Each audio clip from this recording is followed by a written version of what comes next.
السلام علیکم ورحمۃ اللہ وبرکاتہ۔ الحمد للہ رب العالمین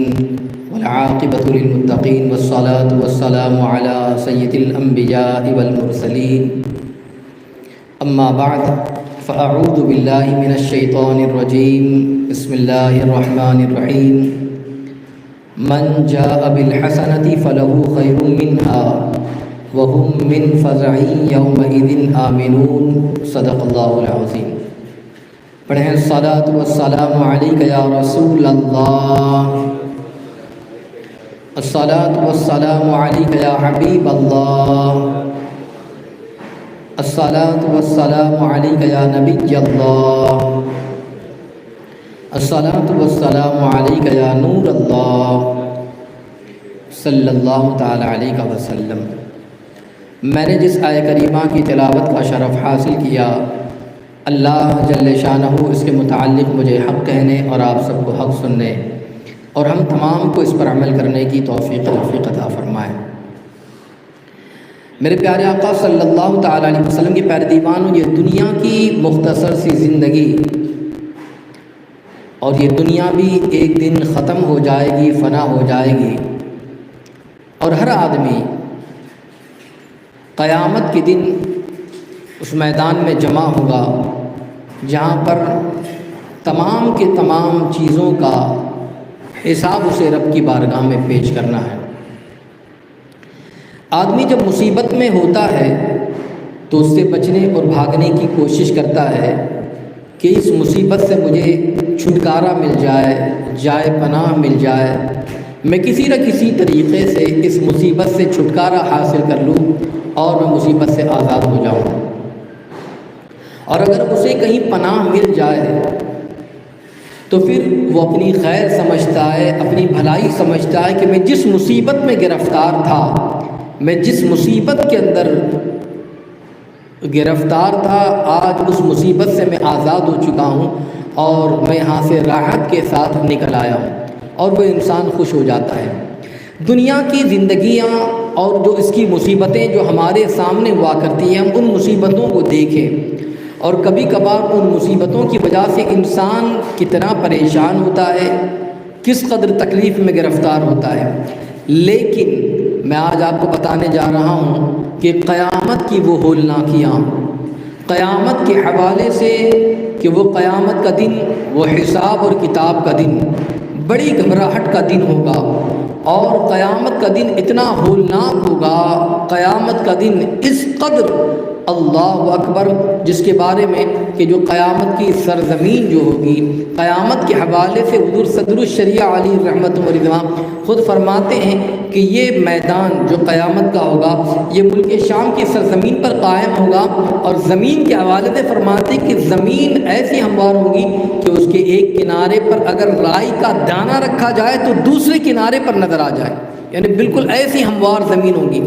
اور زمین کے حوالے سے فرماتے ہیں کہ آج کل کی یہ جو زمین ہے یہ مٹی کی گارے کی زمین ہے، مگر جب قیامت کا دن ہوگا تو وہ زمین مٹی کی نہیں بلکہ وہ زمین تانبے کی ہوگی۔ اللہ اکبر۔ اور آج ابھی دیکھیے گرمی کا موقع چل رہا ہے، گرمی کے موقع پر جب دھوپ کی شدت ہوتی ہے، دوپہر کا وقت ہوتا ہے، تو ہر کوئی کہتا ہے کہ کتنی شدت کی دھوپ ہے، کتنی تیز گرمی چل رہی ہے، باہر نکلنے کا جی نہیں چاہتا ہے، کوئی جو ہے چھاونی تلاش کرتا ہے، کوئی گھر یا آفس میں بیٹھ کر ایٹی کے زمین پر چلنا دوبر ہو جاتا ہے، پریشانی والی کیفیت ہوتی ہے۔ تو بتائیے تانبے کی زمین اگر ہو اور سورج بھی بالکل سوا نیزے پر ہو تو اس موقع پر کیا کیفیت ہوں گی، اس موقع پر کیا حالت ہوں گی۔ یاد رکھیں میرے پیارے آقا علیہ الصلوۃ والتسلیم کے پیارے دیوانوں، قیامت کی اس تپش کو کون بیان کر سکتا ہے، قیامت کی اس گرمی کو کون بیان کر سکتا ہے، قیامت کی اس ہولناکی کو کون بیان کر سکتا ہے۔ اللہ عز و جل اپنی پناہ میں رکھے کہ فرمایا گیا کہ اس قدر شدت کی گرمی اور اتنی تپش ہوگی کہ بھیجے کھولتے ہوں گے گرمی کی وجہ سے، شدت کی وجہ سے، اور فرمایا گیا اس کثرت سے پسینہ نکلے گا کہ 70 گز زمین میں جذب ہو جائے گا، یعنی اتنی شدت کی گرمی ہوگی کہ پسینہ نکلتا رہے گا، ہر آدمی کا پسینہ نکلے گا، یہاں تک کہ پسینہ نکل کر جو ہے 70 گز زمین کے اندر جو ہے وہ جذب ہوگا، زمین بھی جذب کرے گی، 70 گز زمین جذب کر لے گی۔ اب اس کے بعد پھر اب وہ زمین جو ہے جب پسینہ نہ پی سکے گی، اب اس کے بعد یہ ہوگا کہ وہ پسینہ اوپر کو چڑھنے لگ جائے گا۔ اب زمین نے جذب کرنا چھوڑ دیا ہے، اب وہ زمین پسینہ پی نہیں رہی ہے، بلکہ اب وہ پسینہ اوپر کو ہوتا جائے گا، یہاں تک کہ وہ پسینے کے حوالے سے فرمایا کسی کے ٹکنے تک پسینہ ہوگا، کسی کے گھٹنے تک پسینہ ہوگا، کوئی آدھا بدن پسینے میں ڈوبا ہوا ہوگا، کوئی گلے تک پسینے میں ہوگا، یہاں تک کہ ہر ایک اپنے عمل اور اپنے کیے کے اعتبار سے پسینے میں ڈوبا ہوا ہوگا۔ اور کافر کے حوالے سے فرمایا گیا کہ کافر کے تو منہ تک چڑھ کر مثل لگام کے پسینہ آ جائے گا۔ اللہ اکبر۔ اور ایسا کہ وہ کافر جو ہے اس پسینے میں ڈبکیاں لے رہے ہوں گے، ایسی حالت اور ایسی کیفیت ہوں گی۔ اور اس گرمی کی کیفیت اور حالت کے حوالے سے فرماتے ہیں کہ ایسی شدت کی گرمی کہ جس میں پیاس کی وجہ سے زبان سوکھ کر کانٹا ہو جائے گی، یہ شدت کا عالم ہوگا، اس قدر تپش کا عالم ہوگا۔ اب اس کے بعد بازو کی زبان تو جو ہے منہ سے باہر نکل آئے گی، دل ابل کر گلے کو آ جائیں گے، اور ہر مبتلا بقدر گناہ تکلیف میں مبتلا کیا جائے گا۔ جو جس طریقے سے دنیا کی اپنی زندگی گزارتا، نافرمانی کرتا، گناہ کرتا، وہ اپنے گناہ کے کیے کے اعتبار سے اتنا ہی وہ جو ہے وہ اندر کو ڈوبا ہوا ہوگا، زمین پسینے کے اندر ڈوبا ہوا ہوگا، اور ہر آدمی کی کیفیت اس طریقے سے ہوگی۔ اب آپ دیکھیں کہ یہ تو دنیا کی جو زندگی ہے، ہم اپنی دنیا کی جو زندگی گزار رہے ہیں، دنیا کی زندگی کے اندر مختصر سی زندگی ہے، مگر انسان یہ سوچتا ہے کہ میں دنیا میں آیا ہوں تو مال کو جمع کر لوں، دولت کو جمع کرنے کے لیے وہ جو چاہے وہ کرنے کے لیے تیار ہوتا ہے، جس حد تک بڑھنا چاہے وہ بڑھنے کے لیے تیار ہوتا ہے، یا تو مال جمع کرنا ہے، یا تو اس سے سونا اور چاندی خریدنا ہے۔ گویا کہ وہ سونا اور چاندی مال کو جمع کر رکھتا ہے، اور وہ جتنا زیادہ ہو سکتا ہے وہ اپنے پاس سیو کرتا ہے۔ آپ نے بعضوں کو دیکھا ہوگا کہ بینک کے اندر جمع کر کے رکھتے ہیں، بعض تجوریوں میں بھر کر زیورات کو رکھتے ہیں، تاکہ وہ تمام کی تمام جواہرات جو ہے، وہ سونا اور چاندی جو ہے، وہ اس طریقے سے اپنے پاس تجوریوں میں، خزانوں میں بھر کر رہے، اور اس کے ساتھ وہ خوش ہوتے ہیں، مگر وہ نہیں جانتے کہ یہ سونا، یہ چاندی، یہ مال، یہ زر، یہ ساری کی ساری چیزیں اسے کام آئے گی نہیں، بلکہ اب اس کے بعد بعض حضرات یہ تمام کی تمام چیزوں کو جمع کر کے رکھتے ہیں، اور پھر اس کے بعد ایک تو کیسے کمایا اس کی فکر نہیں ہوتی، اور دوسری چیز یہ ہے کہ ان مالوں کو جمع کر لینے کے بعد پھر اس کی زکوٰۃ بھی ادا نہیں کرتے۔ ماہ رمضان آ جائے یا سال گزر جائے تو زکوٰۃ جب ادا کرنے کی باری آ جائے تو زکوٰۃ ادا نہیں کرتے۔ یاد رکھیں ان لوگوں کے بارے میں فرمایا گیا کہ جو سونا اور چاندی اور مالوں کو جمع کر کے رکھتے ہیں، زکوٰۃ ادا نہیں کرتے ہیں، راہ خدا میں اپنا مال خرچ نہیں کرتے ہیں، قیامت کے دن یہی سونا، یہی چاندی، یہی مال کو اس جہنم کی آگ میں گرمایا جائے گا، تپایا جائے گا، اور پھر اس کے بعد اسی مال کے ذریعے ان کی کروٹیں، ان کی پیشانی اور ان کی پیٹھ کو داغا جائے گا، کہا جائے گا یہی تمہارا مال ہے جس کو تم نے جمع کر کے رکھا ہے، جس کو تم نے اس قدر جمع کر کے رکھا، اور یہی سونا چاندی پیسہ مل جائے۔ حالانکہ مختصر سی زندگی کے اندر مال کو اتنا جمع کر کے رکھ لیا، اب کیفیت یہ بنائی ہے کہ پریشانی کا معاملہ یہ ہے کہ یہی سونا وبال جان بن جائے گا، یہی چاندی اور یہی مال جو ہے وبال جان، اور اس سے جو ہے گرم کر کے کروٹوں کو، پیشانی کو، پیٹھ کو داغا جائے گا، کہا جائے گا یہی مال ہے۔ اس کے علاوہ مال کے علاوہ انسان جانوروں کو پالتا ہے، آپ نے دیکھا ہوگا بہت سارے بکریوں کے ریوڑ ہوتے ہیں، گائے، بیل، بھینس وغیرہ پالتے ہیں، اور اس طریقے سے جانوروں کو جمع کر کے رکھتے ہیں، مگر وہ ان جانوروں کی بھی زکوٰۃ کو ادا نہیں کرتے جو جانور کی زکوٰۃ دینی ہے۔ یاد رکھ لیجئے کہ جب ایک انسان اس طریقے سے اگر جانوروں کو پالے اور اس کی زکوٰۃ یعنی اپنی مال کی زکوٰۃ کو ادا نہ کرے تو قیامت کا جو دن ہوگا اس دن میں اللہ اکبر وہ جانور، اس کے جانور قیامت کے دن خوب تیار ہو کر آئیں گے اور اس شخص کو وہاں لٹائیں گے، اور وہ جانور اپنی سینگوں سے مارتے ہوئیں گے اور پاؤں سے روند کر اس کے اوپر گزریں گے. جب سب اسی طرح گزر جائیں گے پھر ادھر سے واپس آ کر یوں ہی سلسلہ ہوگا. پھر سینگ سے ماریں گے, پیروں سے رونیں گے, پھر ایک طرف جائیں گے, پھر یہاں سے روند روند کر آگے چلے جائیں گے, پھر واپس سے شروع ہو جائیں گے, اور یہ سلسلہ جاری رہے گا حتیٰ کہ لوگوں کا حساب ختم ہو جائے گا, اور یہ سلسلہ جاری رہے گا. اتنا پال پوس کر بڑا کرتے ہیں, اس قدر رکھتے ہیں, مگر جب راہ خدا میں دینے کی باری آ جائے, مال کی زکوٰۃ نکالنے کی باری آ جائے, تو پھر وہ مال کی زکوٰۃ ادا نہیں کرتے. تو یاد رکھیں, اگر جانور ہو زکوٰۃ ادا نہیں کر رہے ہیں, سونا ہے مال کی زکوٰۃ نہیں ادا کرتے, چاندی ہے مال ہے روپیہ پیسہ ہے اگر ادا نہیں کرتے, یاد رکھیں یہ مختصر سی زندگی تو ختم ہو جائے گی, مگر اس کے بعد کیفیت یہ بنے گی کہ یہی چیزیں قیامت کے دن وبال جان بن جائیں گی, اور اسی کے ذریعے عذاب دیا جائے گا. یہ ایسا ہولناک دن, یہ ایسا دن ہوگا. اللہ اکبر. پھر باوجود ان مصیبتوں کے کوئی کسی کا پرسان حال بھی نہیں ہوگا کہ چلو کوئی کسی کی مدد کر لے, کوئی کسی کی پریشانی کو دور کر لے, کوئی کسی کا پرسان حال نہیں. بلکہ یہاں تک کہ فرمایا گیا کہ بھائی سے بھائی بھاگے گا, ماں باپ اولاد سے پیچھا چھڑائیں گے, بیوی بچے الگ ہو جائیں گے,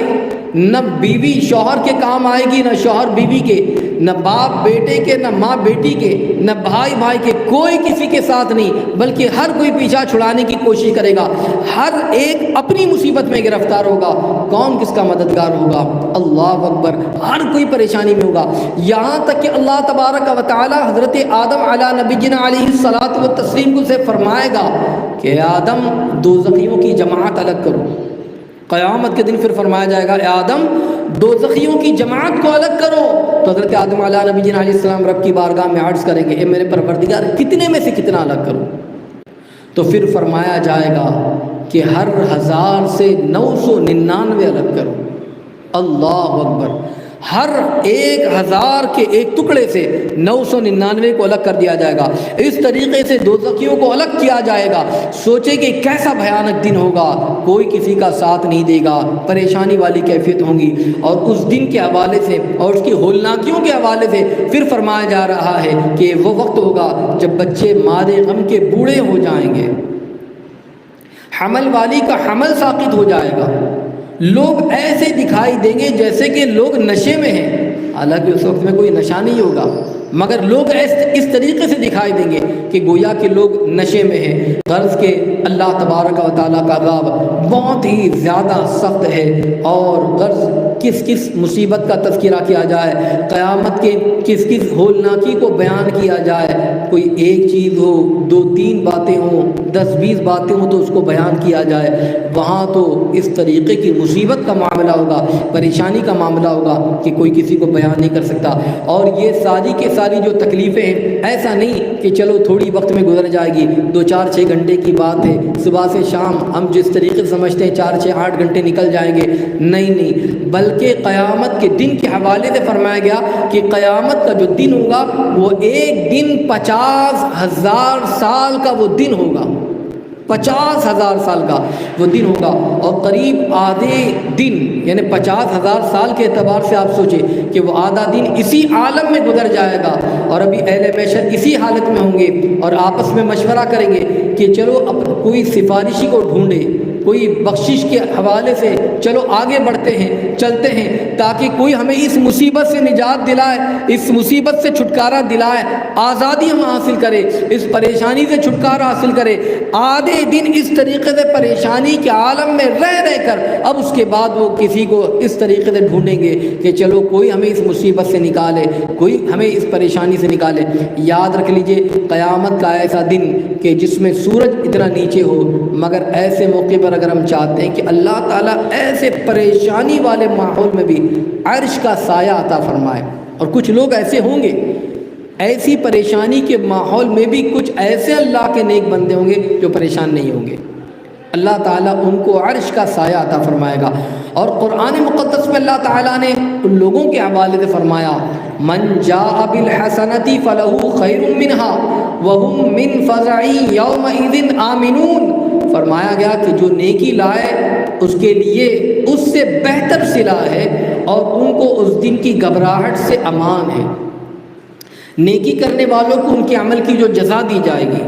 نیکی کرنے والوں کو ان کے عمل کا جو بدلہ دیا جائے گا اس سے بڑھ کر اللہ تبارک و تعالیٰ ان کو جو بدلہ عطا فرمائے گا کہ اس سے بڑھ کر بات یہ ہوگی کہ قیامت کے دن گھبراہٹ سے اللہ تعالیٰ ان کو امان عطا فرما دے گا، قیامت کا خوف نہیں ہوگا قیامت کے حوالے، اور اللہ تبارک و تعالیٰ عرش کے سائے سے بڑھ کر امن و امان، اللہ عرش کا سایہ عطا فرمائے گا، اور اس سے بڑھ کر اور کیا چیز ہو سکتی ہے کہ ان کو اللہ تبارک و تعالیٰ عرش کا سایہ عطا فرمائے گا۔ قیامت کا جو دن ہوگا اس دن ہر کوئی پریشان، مگر ایسے موقع پر یاد رکھے اگر کسی کو عرش کا سایہ مل جائے، چھاؤنی مل جائے تو پھر اس کا کیا کہنا، وہ انسان کا کیا کہنا۔ یاد رکھیں اخیر میں اس بات کو بھی سماعت کر لیں حدیث رسول صلی اللہ تعالی علیہ وسلم کے مفہوم کے مطابق کہ کون لوگ ہیں جن کو اللہ تبارک و تعالیٰ قیامت کے دن ایسے پریشانی والے عالم میں بھی اللہ عرش کا سایہ عطا فرمائے گا۔ تو پھر حدیث مبارکہ میں ان لوگوں کے حوالے سے فرمایا 7 قسم کے لوگ ایسے ہیں کہ اللہ تبارک و تعالیٰ انہیں عرش کا سایہ عطا فرمائے گا جب اس سائے کے علاوہ کوئی اور سایہ نہ ہوگا۔ حدیث مبارکہ کا مفہوم ہے 7 لوگ جس کو اللہ تعالیٰ عرش کا سایہ عطا فرمائے گا۔ اب وہ کون ہے؟ نمبر 1، اپنی حکومت میں انصاف کرنے والا بادشاہ، عدل کرنے والا، انصاف کرنے والا بادشاہ۔ اللہ تعالیٰ اگر کوئی اس طریقے سے اپنی حکومت کو انجام دے تو اللہ تبارک و تعالیٰ اسے عرش کا سایہ عطا فرمائے گا۔ انصاف کا دامن کبھی بھی نہیں چھوڑنا چاہیے، عدل کریں، انصاف کریں، انصاف کرنے پر اللہ انعام بھی عطا فرمائے گا۔ نمبر 2، ایسا جوان کہ جس کی جوانی اللہ کی عبادت میں خرچ ہوئی ہو۔ آج جوانی تو ملی ہے مگر وہ جوانی کیا واقعی میں عبادت میں گزار رہے ہیں یا نافرمانی میں گزار رہے ہیں؟ آج یہ دنیا کی زندگی مختصر سی زندگی، ہم یہ سمجھتے ہیں مختصر سی زندگی یوں گزر جائے گی، جلدی جلدی گزر جائے گی۔ تو یاد رکھ لیجئے یہ زندگی ہم کس طریقے سے گزار رہے ہیں، سب سے پہلے ان چیزوں کو دیکھنے کی ضرورت ہے۔ یہ اپنی جوانی ہم نے کہاں گزاری ہے، اس چیز کے حوالے سے فکر مند ہو۔ اللہ نے جو زندگی عطا فرمائی ہے اس کو نافرمانی میں نہ گزارے بلکہ اللہ کی عبادت، اللہ کی اطاعت میں گزارے۔ فرمایا کہ ایسا جوان کہ جس کی جوانی اللہ کی عبادت کے اندر خرچ بھی ہو تو اللہ تعالیٰ قیامت کے دن اس بندے کو عرش کا سایہ عطا فرمائے گا جو اپنی جوانی۔ تو اب یاد رکھیں ہم یہ سوچتے ہیں کہ چلو عمر گزر جائیں گی، داڑھی کے بال سفید ہو جائیں گے، پھر اس کے بعد مسجد کا رخ کریں گے، پھر نماز پڑھ لیں گے، ابھی تو بہت زندگی باقی ہے، جوانی میں بہت دوسرے کام کرنے ہیں، بڑھاپے میں آ کر ہم یہ کام کر لیں گے۔ یاد رکھ لیجئے پتہ نہیں بڑھاپا ملتا بھی ہے کہ نہیں،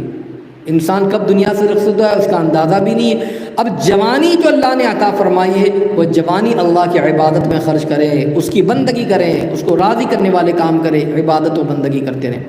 تیسرے شخص کے حوالے سے فرمایا گیا کہ ایسا آدمی جس کا دل مسجد میں لگا رہتا ہو، اللہ اس کو بھی عرش کا سایہ عطا فرمائے گا۔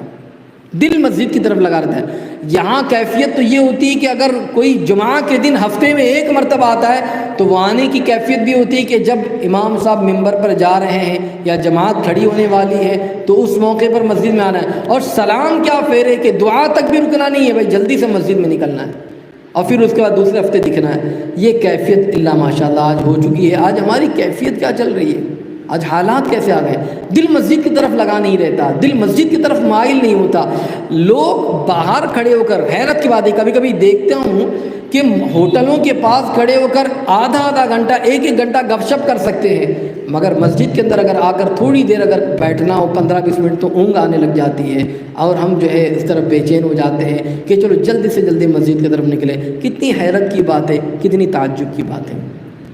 فرمایا ایسا آدمی کہ جس کا دل مسجد کی طرف لگا رہتا ہو۔ اور چوتھا وہ بندہ کہ ایسے 2 آدمی جو اللہ تبارک و تعالیٰ کے لیے محبت کریں اور اللہ تبارک و تعالیٰ کی رضا کے لیے ملتے ہو اور اللہ تبارک و تعالیٰ کی رضا کے لیے جدا ہوتے ہو، یعنی محبت کرے تو بھی رضا الہی کے لیے، اور دونوں میں اگر نفرت ہو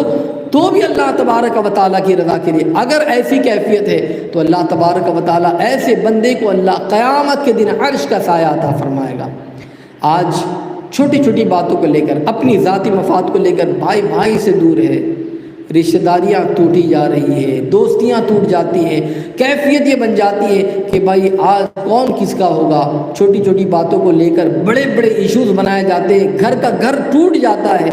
ختم ہو جاتا ہے۔ آج ایسی کیفیت چل رہی ہے۔ یاد رکھیں، اگر محبت ہے تو اللہ تبارک و تعالیٰ کے لیے محبت کریں، اور اگر نفرت ہی کرنا ہے تو اللہ تبارک و تعالیٰ کے لیے نفرت کریں۔ تو یاد رکھیں، ایسے دو آدمی کے حوالے سے فرمایا گیا کہ محبت اور نفرت دونوں اللہ تعالیٰ کے لیے کرتے ہو تو اللہ تعالیٰ ایسے شخص کے حوالے سے فرمائے کہ ان کو اللہ عرش کا سایہ عطا فرمائے گا۔ پانچویں، وہ لوگ کہ ایسا آدمی کہ جس کو خوبصورت اور اچھے خاندان کی عورت زنا کی طرف مائل کرے، برا کی طرف مائل کرے، بے حیائی کی طرف مائل کرے، لیکن اس بندے کی کیفیت یہ ہو کہ خوبصورت اور جوان عورت کو دیکھنے کے باوجود اور گناہ کی طرف آمادہ کر رہی ہے، دعوت گناہ دے رہی ہے، مگر اس کے باوجود اس بندے کی زبان پر یہ جملہ ہو کہ میں اللہ سے ڈرتا ہوں، اللہ تعالیٰ سے ڈرنے والا ہوں، یعنی اس گناہ کے قریب نہ جائے، اس برائی کے قریب نہ جائے، تو یاد رکھ لیجئے اس شخص کے حوالے سے فرمایا گیا کہ اللہ تبارک و تعالیٰ اس بندے کو قیامت کے دن عرش کا سایہ عطا فرمائے گا۔ اور نمبر 6، وہ آدمی جو اللہ تبارک و تعالیٰ کے راستے میں خرچ کرے، اس طرح دے کہ دائیں ہاتھ سے دے تو بائیں کو خبر تک نہ ہو، یعنی کسی کو پتہ ہی نہ چلے اس نے راہ خدا میں خرچ کر دیا، اس نے اللہ کی رضا کے لیے خرچ کر دیا۔ یاد رکھے، اس طریقے سے دینے والے کے حوالے سے فرمایا گیا کہ اگر کوئی اس طریقے سے راہ خدا میں خرچ کرے گا تو اللہ تبارک و تعالیٰ اس بندے کو بھی عرش کا سایہ عطا فرمائے گا۔ اور وہ 7واں انسان، کیا ایسا شخص جو اللہ تبارک و تعالیٰ کا ذکر تنہائی میں کرے، اور تنہائی میں کرے تو کیفیت یہ ہو کہ اس سے آنسو نکلنا شروع ہو جائے، اللہ کا ذکر کر رہا ہے روئے جا رہا ہے، اللہ کا ذکر کر رہا ہے توبہ کر رہا ہے، اللہ کا ذکر کر رہا ہے رو رہا ہے، آنسو اس کے بہ رہے، تنہائی میں آنسو نکل رہے ہیں۔ یاد رکھ لیجئے، یہ 7ویں قسم کا شخص ہے کہ ایسے شخص کے حوالے سے فرمایا گیا کہ اللہ تبارک و تعالیٰ قیامت کے دن جب کوئی سایہ نہ ہوگا، ایسے موقع پر اللہ عرش کا سایہ اس بندے کو عطا فرمائے گا۔ تو یاد رکھ لیجئے، قیامت کا دن بڑا ہی بھیانک دن ہوگا، کوئی کسی کا نہ ہوگا، اور پھر اس موقع پر ہر انسان اپنی پریشانی میں ہوگا، اور ایسے موقع پر اللہ تبارک و تعالیٰ جن بندوں کو سایہ عطا فرمائے گا، اللہ تبارک و تعالیٰ عرش کا سایہ عطا فرمائے گا، ان لوگوں کے حوالے سے آپ نے سماعت کیا۔ تو یہ دنیا کی مختصر سی زندگی ختم ہونے والی ہے، جوانی ملی ہے اللہ کی عبادت میں گزارے، مال ملا ہے اس کی زکوٰۃ دے رہا ہے، خدا میں خرچ کرنے کی کوشش کرتے رہیں، اور اللہ تبارک و تعالیٰ کا ذکر کرتے رہیں، اللہ کی یاد میں روئیں، گڑ گڑائیں، اللہ تبارک و تعالیٰ کو منانے کی کوشش کریں، برائی کے قریب نہ جائے۔ اگر کوئی دعوت گناہ بھی دے، برائی کی طرف مائل کرنے کی کوشش کرے، تب بھی گناہوں سے دور رہیں۔ یاد رکھے کہ اللہ تبارک و تعالیٰ کا خوف رکھے، اللہ دیکھ رہا ہے۔ تو انشاءاللہ جب یہ کیفیت ہوگی تو انشاءاللہ اللہ تبارک و تعالیٰ کرم فرمائے گا۔ اللہ تبارک و تعالیٰ ہم تمام کو ان تمام باتوں پر عمل کرنے کی مولا توفیق عطا فرمائے، ہمیں گناہوں سے نفرت عطا فرمائے، نیک کام کرنے کی مولا تبارک و تعالیٰ توفیق عطا فرمائے۔ استغفر اللہ العظیم الذی لا الہ الا هو الحی القیوم واتوب الیہ وما علینا الا البلاغ المبین۔ السلام علیکم ورحمۃ اللہ وبرکاتہ۔